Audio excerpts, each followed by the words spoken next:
memacu hamba roda, raksa jalan raya. Semalam hingga 5 membuat si ibu kota. Biru buka ritma, malam ini kita punya lights, camera, action, memang laju gila-gila.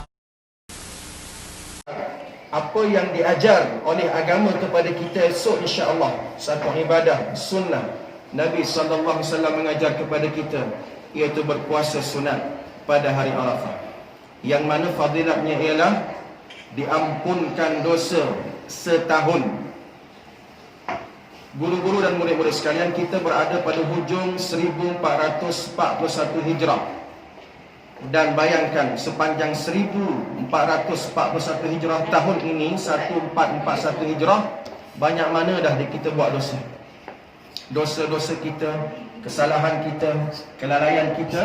Maka Allah Ta'ala memberi peluang untuk mengampunkan semua dosa tersebut, iaitu pada esok hari, bagi mereka yang sanggup untuk mengamalkan sunnah Nabi sallallahu alaihi wasallam, iaitu berpuasa sunat pada hari 9 Zulhijjah, hari wukuf, hari Arafah, yang jatuhnya pada esok, insya-Allah pada hari Khamis. Dan berita baiknya, esok kita bercuti.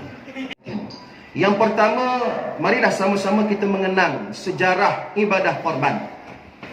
Ibadah korban yang mahu kita rayakan pada hari Jumaat nanti ada sejarahnya.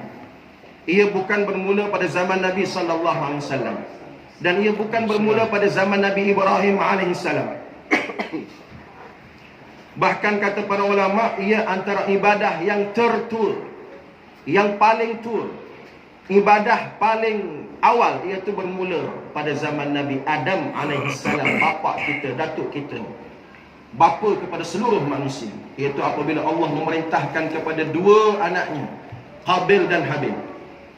Perintah Allah kepada dua anak baginda Nabi Adam alaihi salam, yakni Qabil dan Habil, supaya berkorban. Cara zaman mereka lah, bukan zaman kita ni, bukan cara zaman kita, bukan syariat zaman kita. Cara zaman mereka, zaman Nabi Adam, korbankanlah, bawalah apa-apa sahaja untuk dipersembahkan kerana Allah Ta'ala. Maka diringkaskan cerita, dua beradik ni, Qabil dan Habil. Habil membawa seekor kambing untuk dipersembahkan kepada Allah Subhanahu Wa Ta'ala di atas nama Allah, dikorbankan atas nama Allah. Itu Habil. Manakala abangnya Qabil membawa sekilo gandum ataupun tepung, kita kata, yang mana kedua-duanya ini dikorbankan atas nama korban, tetapi Allah hanya terima satu korban sahaja, iaitu korban si adiknya Habil. Kerana Habil berkorban kerana Allah Ta'ala, kerana Habil berkorban betul-betul mencari seekor kambing yang cergas, seekor kambing yang menghasilkan daging kambing yang terbaik. Manakala Qabil, si abangnya pula, hanya membawa sekilo gandum yang busuk. Ini disebut oleh para ulama. Apabila kita menghayati perayaan Aidil Adha, Hari Raya Korban, maka tidak boleh kita lupa kepada satu peristiwa bersejarah, yang mana kalau kita berbicara tentang Aidil Adha, tidak sah, tidak lengkap, tidak sempurna kalau tidak diceritakan kisah Nabi Ibrahim alaihissalam dan anaknya Nabi Ismail alaihissalam. Apa yang Ustaz nak perkaitkan di sini ialah bagaimana Nabi Ibrahim alaihissalam memaklumkan kepada anaknya Nabi Ismail. Dalam satu ayat dalam Al-Quran, bagaimana Allah menceritakan, a'udzubillahi minasyaitonirrajim, ya bunayya inni ara fil manami anni adhbahuka fanzur ma tara qala ya abati if'al ma tu'mar satajiduni insyaallahu minas sabirin. Ini dialog antara Nabi Ibrahim alaihissalam dan anaknya Nabi Ismail. Apa yang nak dikaitkan bersama pada pagi ini ialah, guru-guru, murid-murid sekalian, betapa salehnya anak Nabi Ibrahim alaihissalam, iaitu Nabi Ismail alaihissalam. Ketika mana Nabi Ibrahim mengkhabarkan bahawasanya, wahai anakku, malam tadi aku bermimpi bahawasanya Allah telah memerintahkan aku supaya menyembelih kamu, wahai anak, wahai Ismail. Mimpiku malam tadi Allah mewahyukan kepada aku, kata Nabi Ibrahim, untuk menyembelihmu. Maka apa pandangan kamu, wahai anakku? Murid-murid sekalian, daripada tahun 1, tahun 2 sehinggalah tahun 6, bayangkan kalau katalah contoh Ustaz Razwan, Ustaz Azam, Ustaz Azlan, Ustaz Muhammad tiba-tiba masuk kelas dan khabar kat murid-murid sekalian, malam tadi kami semua berempat, ustaz berempat ni mimpi malam tadi nak sembelih budak-budak SK Kampung Bahagia.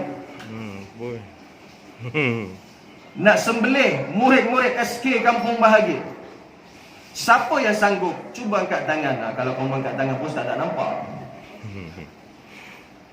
Kalau kami berempat, Ustaz Azlan, Ustaz Azam, Ustaz Razwan, Ustaz Muhammad bermimpi malam tadi, Allah ilhamkan kepada kami malam tadi dan mengkhabarkan kepada semua murid SK Kampung Bahagia dari tahun 1 hingga tahun 6. Kami bermimpi nak sembelih di kalangan kamu semua murid tahun 6. Sanggup ke tak sanggup? Ustaz tak dengar jawapan kamu, jauh daripada kelas kamu. Tapi bayangkan, itu yang berlaku kepada Nabi Ibrahim AS. Dinyatakan kepada anaknya Nabi Ismail, wahai anakku, Allah perintahkan kepadaku untuk menyembelih kamu wahai Ismail. Apa jawapan Ismail? Apa jawapan Nabi Ismail? Allah rekodkan dalam Al-Quran, ya abati, hei ayah, wahai ayahku, if'al ma tu'mar, buatlah sebagaimana diperintah.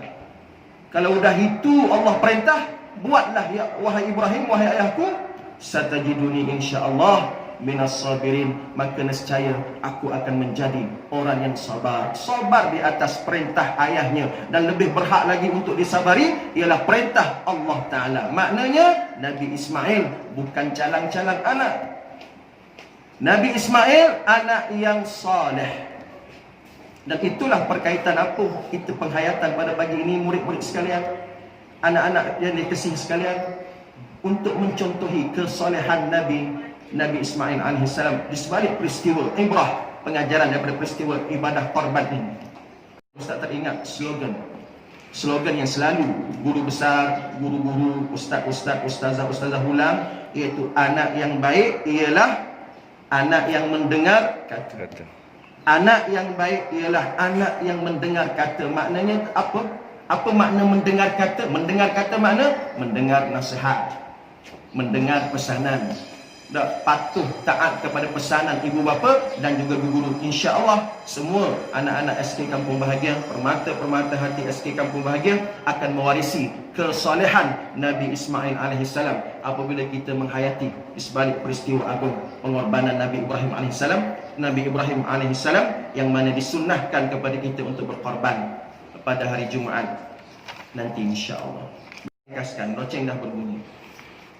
Yang ketiga disebut oleh para ulama bagaimana untuk kita benar-benar memaknakan penghayatan Hari Raya Aidil Adha ialah kita tidak lupa kepada satu ibadah, iaitu ibadah haji. Walaupun tahun ini kerajaan kita tidak menghantar jemaah ke Mekah, tetapi tetap berlaku juga sekadar 10,000 jemaah di sana yang mesti kita ingat, iaitu pengajaran daripada peristiwa ibadah haji, bagaimana umat Islam, jemaah daripada seluruh dunia berkumpul, berhimpun, pengorbanan mereka, meninggalkan tanah air, meninggalkan kampung halaman, meninggalkan keluarga, dan mereka mengorbankan perbelanjaan duit mereka, wang mereka, beribu-ribu, 10,000, 15,000, 20,000. Kerana apa? Kerana Allah Ta'ala.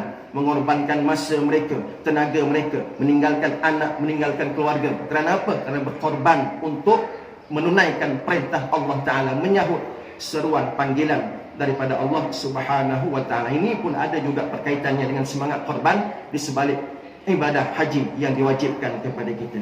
Baik, yang seterusnya, yang penutup, sebagai penutupnya Ustaz nak sebut beberapa perkara, amalan-amalan khusus sempena nak menyambut kedatangan hari raya pada hari Jumaat ini. Biasanya Ustaz cerita pada hari raya Aidilfitri, tapi tahun ini kita tak jumpa raya Aidilfitri. Bulan Ramadan kita kat rumah, PKP, raya pun tak ada tazkirah Aidilfitri. Tapi Ustaz ambil kesempatan ini beberapa amalan khusus sempena Aidil Adha, yang mana insya-Allah kita akan sambut pada hari Jumaat, pada hari Jumaat 31 hari bulan nanti. Yang pertama, murid-murid sekalian, marilah kita sama berazam untuk bangkit awal, bangun awal, dan kita mandi seperti biasa, dan tambah lagi sunat, niat mandi seperti biasa. Hari-hari lain pun kita mandi juga, cuma jangan lupa niat mandi sunat, besar pahalanya, sunnah Nabi sallallahu alaihi wasallam.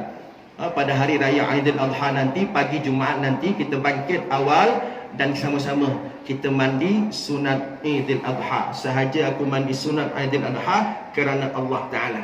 Kemudian kita pilihlah pakaian-pakaian yang terbaik, pakaian baru, ataupun mungkin tak ada pakaian baru, pilihlah pakaian yang terbaik untuk kita pakai, siap dengan wangiannya sekali, dan kita bersiap untuk menunaikan solat sunat Aidil Adha.